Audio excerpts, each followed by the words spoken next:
Hello everyone.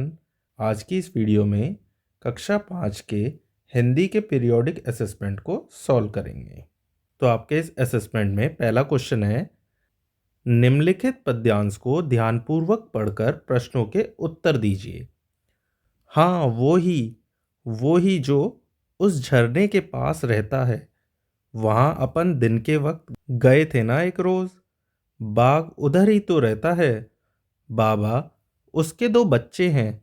बाघिन सारा दिन पहरा देती है। बाघ या तो सोता है या बच्चों के साथ खेलता है। दूसरा बालक बोला, बाघ कहीं काम नहीं करता, ना किसी दफ्तर में ना कॉलेज में। छोटू बोला, स्कूल में भी नहीं। तो पहला क्वेश्चन है, उपर्युक्त पंक्तियां किस कविता से ली गई हैं? तो ये कौन सी कविता से ली गई हैं? बाघ आया उस रात। सेकंड क्वेश्चन है, इस कविता के कवि का नाम क्या है? तो इस कविता के कवि का नाम क्या है? नागार्जुन। तीसरा क्वेश्चन है, इस पद्यांश में किसके बारे में बात की गई है? तो किसके बारे में की गई है? इस पद्यांश में बाघ और उसके बच्चों के बारे में बात की गई है। पद्यांश के अनुसार बाघिन सारा दिन क्या काम करती है? तो पद्यांश के अनुसार बाघिन सारा दिन अपने बच्चों की रखवाली करती है। फिफ्थ क्वेश्चन है, पद्यांश के अनुसार बाघ कहाँ रहता है? तो पद्यांश के अनुसार बाघ झरने के पास रहता है। अब सेकंड क्वेश्चन है, कोको की माँ ने कल दुकान से एक फूलदान खरीदा था। तो इसमें कहाँ कहाँ डैश है? की पे, ने, से। ऊपर लिखे हुए वाक्य में रेखांकित शब्द वाक्य में शब्दों का आपस में संबंध बता रहे हैं। निम्नलिखित वाक्य में से कोई 5 संबंधवाचक शब्द पर गोला लगाइए।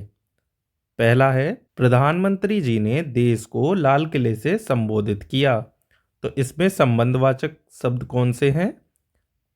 ने, को और से। शेर उस गुफा में रहता है। तो इसमें क्या है? उस। रीना की माताजी इस दफ्तर में काम करती हैं। तो यहां पे है की और इस। मीना का छाता गुलाबी है। तो इस वाक्य में संबंधवाचक शब्द कौन सा है? का। मीना और छाता का इसमें संबंध बता रहा है का। तारे पृथ्वी से लाखों किलोमीटर दूर हैं। तो इसमें संबंधवाचक शब्द कौन सा है? से। अब देखते हैं थर्ड प्रश्न। निम्नलिखित शब्दों की सहायता से अनुच्छेद लिखिए। मोबाइल फोन की आवश्यकता, लाभ और हानि। तो इन तीनों शब्दों का इस्तेमाल करते हुए हमें अनुच्छेद लिखना है।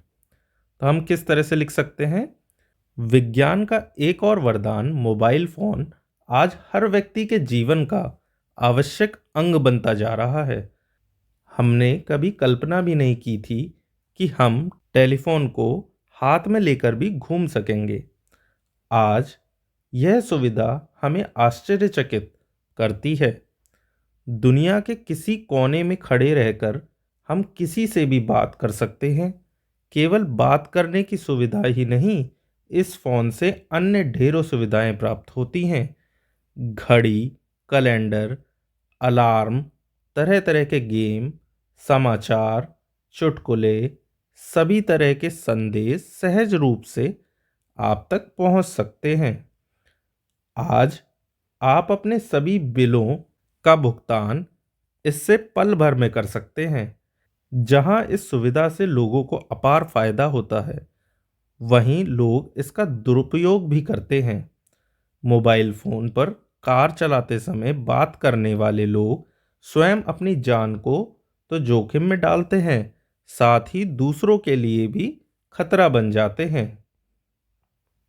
यदि मोबाइल फोन का उपयोग सही रूप से किया जाए तो यह हम सभी के लिए वरदान स्वरूप सिद्ध होगा और दुरुपयोग करने पर अभिशाप। तो इस तरह से आप अनुच्छेद लिख सकते हैं।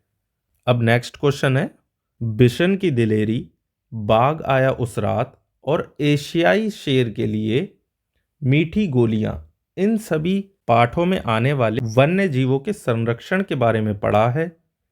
वन्य जीवों के संरक्षण के प्रति जागरूकता के लिए एक पोस्टर बनाना है। तो आप इस तरह से एक पोस्टर बना सकते हैं जिसमें लिख सकते हैं, वन्य जीवों के बिना प्रकृति अधूरी है। आओ हम सब मिलकर वन्य जीवों के संरक्षण का संकल्प लें। तो इसी के साथ आपका ये असेसमेंट कंप्लीट होता है। मिलते हैं नेक्स्ट असेसमेंट के साथ। If you like this video, please subscribe our channel and press the bell icon for the latest notifications. Thank you.